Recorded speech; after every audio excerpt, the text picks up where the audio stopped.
بسم اللہ الرحمن الرحیم نحمدہ ونصلی علی رسولہ الکریم اما بعد۔ میرے محترم عزیز بھائی اور دوستو، حضور صلی اللہ علیہ وسلم کی نبوت کی ابتدائی جو زمانہ تھا اس کے حالات چل رہے ہیں کہ آپ صلی اللہ علیہ وسلم نے اسلام کی اشاعت شروع کی، لیکن اس وقت کے لوگوں نے کیسے آپ کی مخالفت کی اور کیسے آپ کو روکنے کی کوشش کی، تو اس بارے میں یہ واقعہ ہمارے سامنے ہے۔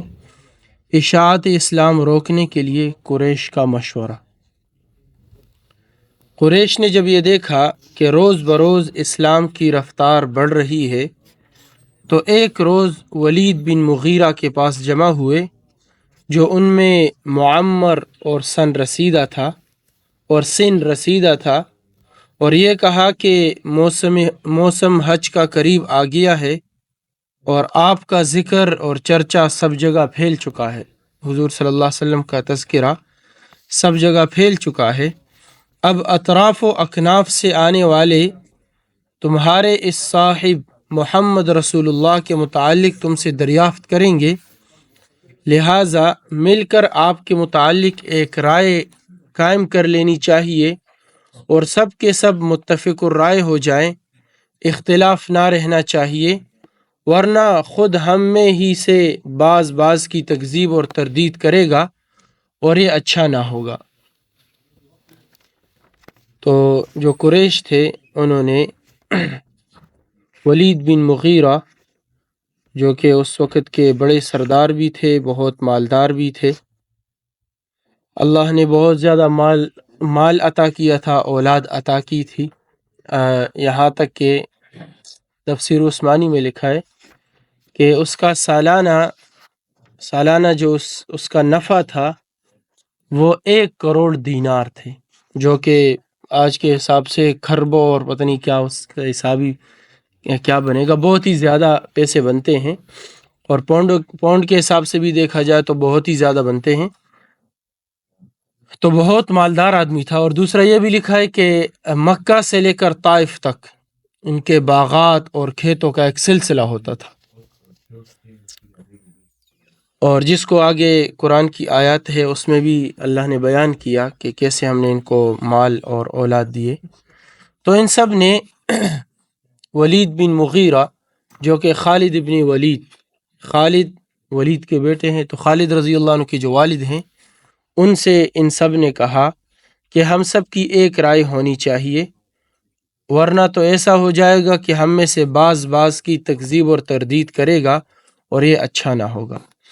اے ابو عبد شمس، ولید کی کنیت، آپ ہمارے لیے کوئی رائے قائم کر دیجئے، ہم سب اس پر کاربند رہیں گے۔ ولید نے کہا تم لوگ کہو، میں سنوں گا اور اس کے بعد کوئی رائے قائم کروں گا۔ لوگوں نے کہا معاذ اللہ، آپ صلی اللہ علیہ وسلم کاہن ہیں۔ ولید نے کہا غلط کہتے ہو، خدا کی قسم آپ کاہن نہیں، میں نے کاہنوں کو خوب دیکھا ہے، نہ آپ میں کاہنوں کی کوئی علامت ہے اور نہ آپ کا کلام کاہنوں کے زمرہ گنگناہٹ اور آواز سے لگا مثل کھاتا ہے، یعنی آپ کی آواز، آپ کا کلام کاہنوں جیسا نہیں۔ لوگوں نے کہا کہ آپ مجنون ہیں، یعنی حضور صلی اللہ علیہ وسلم مجنون ہیں۔ ولید نے کہا آپ مجنون بھی نہیں، میں جنون اور دیوانگی کی حقیقت سے بھی واقف ہوں، آپ میں کوئی علامت جنون کی نہیں پاتا۔ لوگوں نے کہا آپ شاعر ہیں۔ ولید نے کہا میں خود شاعر ہوں، شعر اور اس کے تمام انواع و اقسام، مثلا رجز اور ہزج، مقبوض و مبسوط وغیرہ سے بخوبی واقف ہوں۔ یہ چونکہ شعر و شاعری یہ بھی ایک مستقل فن تھا، اور یہ بھی نہیں کہ کوئی بھی شعر کوئی زبان پر الفاظ لے آؤ وہ شعر بن جائے، نہیں، عرب میں اس کے لیے مستقل ایک اصول تھے، اس اصول کے تحت شعر کہے جاتے تھے۔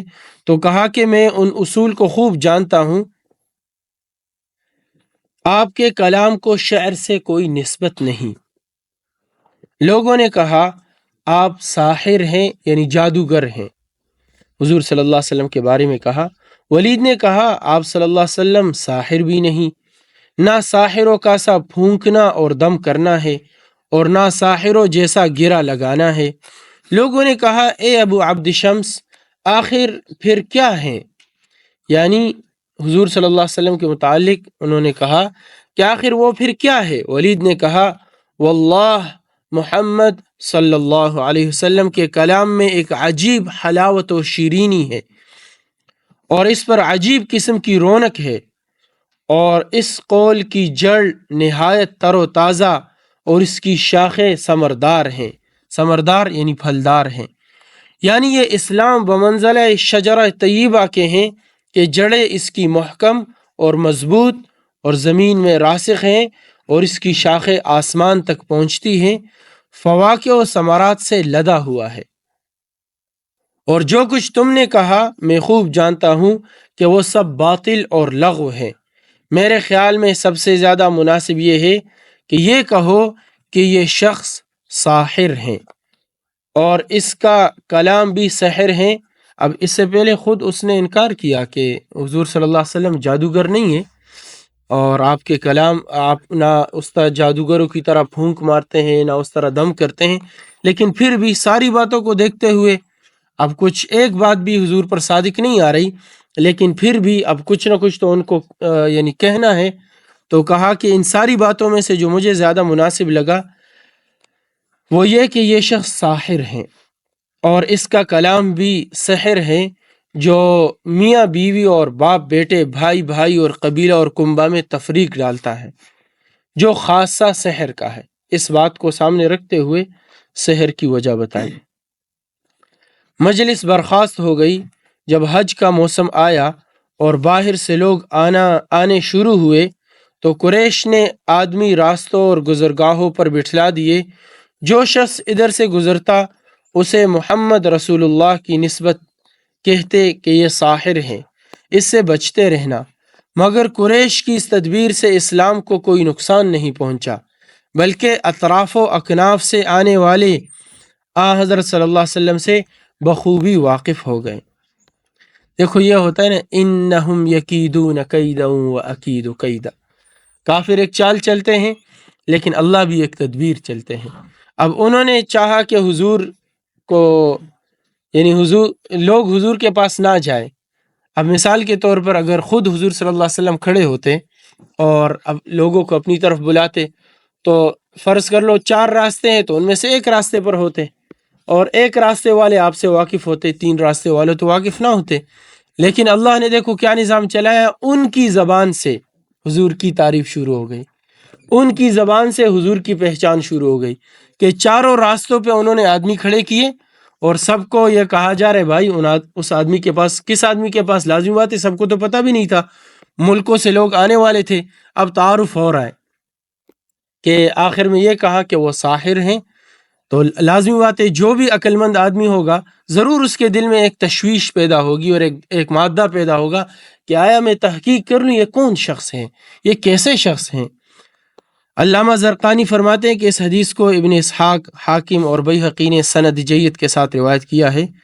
حق تعالی شانہ نے اسی ولید بن مغیرہ کے بارے میں سورہ مدثر کی آیتیں نازل فرمائی، چونکہ حق اس کے سامنے آ گیا اور اس نے خود اپنی زبان سے کہا کہ آپ ساحر نہیں ہیں، پھر بھی حضور صلی اللہ علیہ وسلم کے بارے میں ساحر کا فیصلہ اس نے دیا، تو اللہ کو اس بات پر بہت ہی زیادہ غصہ آیا، جس کے بارے میں اللہ تعالیٰ نے قرآن کی آیت اتاری سورہ مدثر کی، ذرنی ومن خلقت وحیدہ۔ ذرنی ومن خلقت وحیدہ کا یہ مطلب ہے جیسے ہم اپنی زبان میں کہتے ہیں نا، اب میں اس کے ساتھ دیکھ لوں گا، اب مجھے اس کے ساتھ نمٹنے دے۔ اللہ فرما رہے ذرنی، مجھے چھوڑو، ومن خلقت وحیدہ، اور اس شخص کو جس کو میں نے اکا پیدا کیا۔ اکا یعنی وہ دنیا میں آیا، نہ اس کے پاس مال تھا، نہ اس کے پاس جائیداد تھی، نہ اس کے پاس اولاد تھی، نہ اس کے پاس بیویاں تھی، کچھ بھی نہیں تھا، اس کے پاس تو کپڑے بھی نہیں تھے، اور اس کے پاس دیکھنے کے لیے جو طاقت ہے وہ بھی ایک محدود تھی، سننے کی طاقت محدود تھی، ہاتھ میں پکڑنے کی طاقت نہیں تھی۔ ذرنی ومن خلقت وحیدہ وجعلت له مالا ممدودا وبنين شهودا ومهدت له تمهيدا ثم يطمع أن أزيد كلا إنه كان لآياتنا عنيدا سأرهقه صعودا إنه فكر وقدر فقتل كيف قدر ثم قتل كيف قدر ثم نظر ثم عبس وبسر ثم أدبر واستكبر فقال إن هذا إلا سحر يؤثر إن هذا إلا قول البشر سأسليه سقر۔ سورہ مدثر کی آیت نمبر 11 سے آیت نمبر 26 تک ہے۔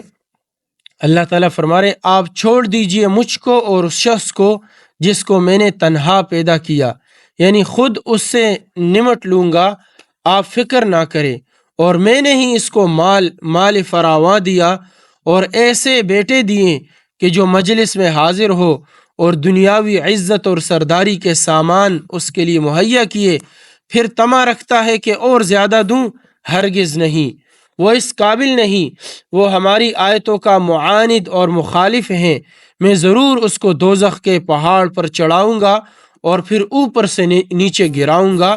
اس نے کچھ فکر کیا، جب یہ بات ہوئی اس کے سامنے رکھی تو اس نے کچھ فکر کیا، سوچا اور دل میں کچھ اندازہ ٹھہرایا۔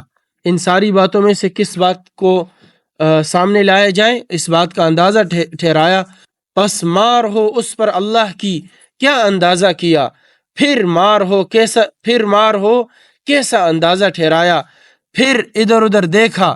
اللہ نے اس کی وہ کیفیت کو بھی، وہ متکبرانہ کیفیت کو بھی ذکر کیا کہ پھر ادھر ادھر دیکھا اور تیور چڑھائے، یعنی جو ماتھے کے تیور ہیں، تیور چڑھائی اور منہ بنایا اور پھر پشت پھیری اور غرور کیا، اور پھر بولا یہ قرآن کچھ نہیں مگر ایک جادو ہے جو چلا آتا ہے، نہیں ہے یہ قرآن مگر ایک آدمی کا کلام ہے۔ اللہ تعالیٰ فرماتے ہیں، یعنی آگے پھر اللہ کی بات ہے، اللہ تعالیٰ فرماتے ہیں اس کو ضرور آگ میں ڈالوں گا، اس کو ضرور آگ میں ڈالوں گا۔ اور ایک مرسل روایت میں ہے کہ آپ نے اس پر یہ آیتیں پڑھی، ان اللہ یأمر بالعدل والاحسان وایتاء ذی القربى وینہی عن الفحشاء والمنکر والبغی یعظکم لعلکم تذکرون۔ اللہ تعالیٰ عدل اور انصاف کا اور رشتہ داروں کو عطا کرنے کا حکم کرتا ہے، اور روکتا ہے برے کاموں سے اور اوپرا چیزوں سے اور ظلم کرنے سے۔ اللہ تم کو نصیحت کرتا ہے تاکہ تم کچھ سمجھ حاصل کر سکو۔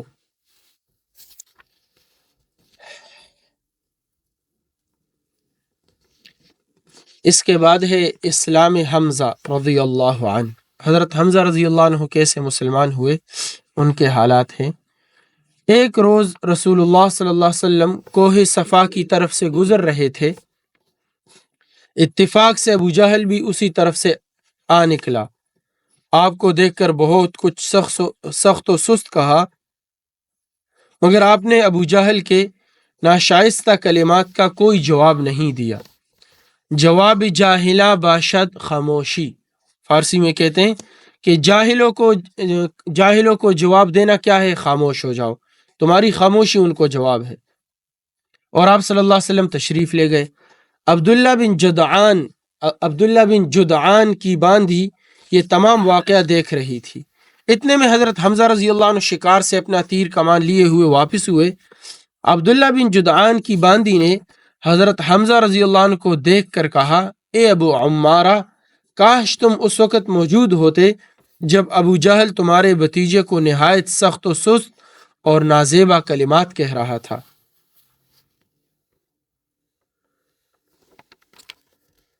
سنتے ہی حضرت حمزہ رضی اللہ عنہ کی حمیت اور غیرت جوش میں آ گئی، وہیں سے ابو جہل کی تلاش میں روانہ ہوئے۔ حضرت حمزہ رضی اللہ عنہ کا یہ معمول تھا کہ جب شکار سے واپس آتے تو سب سے پہلے حرم میں حاضر ہوتے۔ اسی معمول کے مطابق حرم میں پہنچے، دیکھتے کیا ہے کہ ابو جہل قریش کی ایک جماعت میں بیٹھا ہوا ہے۔ پہنچتے ہی اس کے سر پر اس زور سے کمان ماری کہ سر زخمی ہو گیا، اور کہا تو محمد صلی اللہ علیہ وسلم کو گالیاں دیتا ہے، میں خود ان کے دین پر ہوں۔ بعض حاضرین مجلس نے چاہا کہ ابو جہل کی مدد کے لیے کھڑے ہوں، لیکن ابو جہل نے خود ہی سب کو روک دیا اور کہا آج میں نے ان کے بھتیجے کو بہت سخت و سست کہا ہے، حمزہ رضی اللہ عنہ کو ان کے حال پر چھوڑ دو۔ بعض حاضرین مجلس نے حضرت حمزہ رضی اللہ عنہ سے مخاطب ہو کر یہ کہا، اے حمزہ کیا تم سابی بے دین ہو گئے ہو؟ حضرت حمزہ رضی اللہ عنہ نے فرمایا، مجھ پر رسول اللہ صلی اللہ علیہ وسلم کی حقانیت اور صداقت خوب منکشف ہو گئی ہے، میں گواہی دیتا ہوں کہ آپ صلی اللہ علیہ وسلم اللہ کے رسول ہیں، اور جو آپ فرماتے ہیں وہ سراسر حق ہیں، میں کبھی اس سے باز نہ آؤں گا، تم سے جو ہو سکتا ہے کر لو۔ حضرت حمزہ رضی اللہ عنہ یہ کہہ کر گھر واپس آئے۔ شیطان نے وسوسہ ڈالا کہ اے حمزہ تم قریش کے سردار ہو، تم نے اس صابی کا کیسے اتباع کیا؟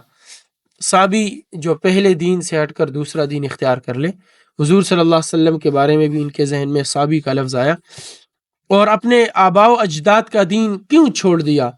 اس سے مر جانا بہتر ہے، یعنی اس سے آباء و اجداد کے دین کو چھوڑ کر اس دین کو اختیار کرنے سے مر جانا بہتر ہے، جس سے حضرت حمزہ رضی اللہ عنہ کچھ تردد اور اشتباہ میں پڑ گئے۔ حضرت حمزہ رضی اللہ عنہ فرماتے ہیں کہ میں نے اللہ جل شانہ سے دعا مانگی، اللہم ان کان رشدا فاجعل تصدیقہ فی قلبی والا فاجعل لی مما وقعت فیہ مخرجا، اے اللہ اگر یہ ہدایت ہے تو اس کی تصدیق میرے قلب میں ڈال دے، ورنہ اس سے نکلنے کی کوئی صورت پیدا فرما۔ اور ایک روایت میں ہے کہ تمام شب اسی بے چینی اور اضطراب میں گزری، ایک لمحہ کے لیے بھی آنکھ نہ لگی۔ جب کسی طرح اضطراب اور بے چینی رفع نہ ہوئی، ختم نہ ہوئی، تو حرم میں حاضر ہوئے اور نہایت تضرع اور زاری سے دعا مانگی، اے اللہ میرا سینہ حق کے لیے کھول دے، اس شک اور تردد کو دور فرما۔ دعا ابھی تک ختم نہ کرنے پائے تھے کہ یک لخت تمام خیالات باطلہ میرے قلب سے صاف ہو گئیں اور دل اذعان و ایقان سے یعنی یقین سے لبریز ہو گیا۔ صبح ہوتے ہی حضرت صلی اللہ علیہ وسلم کی خدمت بابرکت میں حاضر ہوا اور تمام واقعہ عرض کیا۔ آپ نے میرے لیے استقامت اور اسلام پر قائم و ثابت رہنے کی دعا فرمائی۔ مستدرک حاکم میں ہے کہ حضرت حمزہ رضی اللہ عنہ جب آپ کی خدمت میں حاضر ہوئے تو یہ کہا، اشہد انک لصادق شہادت المصدق والعارف، میں گواہی دیتا ہوں کہ تحقیق آپ یقیناً سچے نبی ہیں، تصدیق کرنے والے اور پہچاننے والے کی سی گواہی دیتا ہوں۔ اے میرے بھتیجے، آپ اپنے دین کو علی الاعلان ظاہر فرمائیے، خدا کی قسم مجھ کو دنیا و ما فیہا بھی ملے تب بھی آپ کا دین چھوڑ کر آبائی دین اختیار نہ کروں گا۔ اور یہ اشعار پڑھے۔ تو چلو انشاءاللہ اشعار پھر کل پڑھ لیں گے، زیادہ لمبا ہو جائے گا۔